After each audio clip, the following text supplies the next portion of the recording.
Hi France welcome to trend shopping நம்ம பார்க்க போனா தனுஷ் அண்ணாவோட ராயின் பாட்டு வந்து பார்த்தா எல்லா பாட்டுமே வந்து பார்த்தா சூப்பர் டூப்பர் ஹிட்டாக வந்து போயிட்டுருக்கு.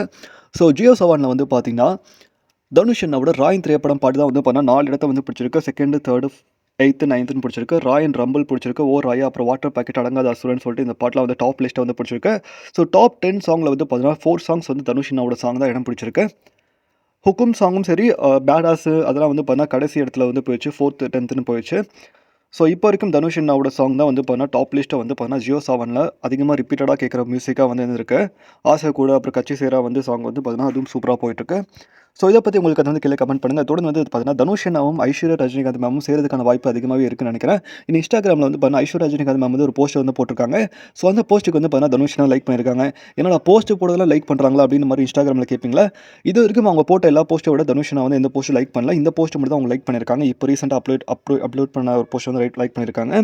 ஸோ கண்டிப்பாக வந்து பார்த்தா தனுஷ் அண்ணாவும் ஐஸ்வர்யா ரஜினிகாந்த் மேமும் வந்து பண்ணக்கூடிய விரைவில் ஜாயின் பண்ணுறதுக்கு செய்கிறதுக்கான வாய்ப்பு அதிகமாகவே இருக்குது. ஸோ இதை பற்றி உங்களுக்கு வந்து கீழே கமெண்ட் பண்ணுங்கள். மேலும் சேனல் பிடிச்சா லைக் பண்ணுங்கள், ஷேர் பண்ணுங்கள், சப்ஸ்கிரைப் பண்ணுங்கள், மறக்காம லைக் பண்ணுங்கள். மகிழ்ச்சி.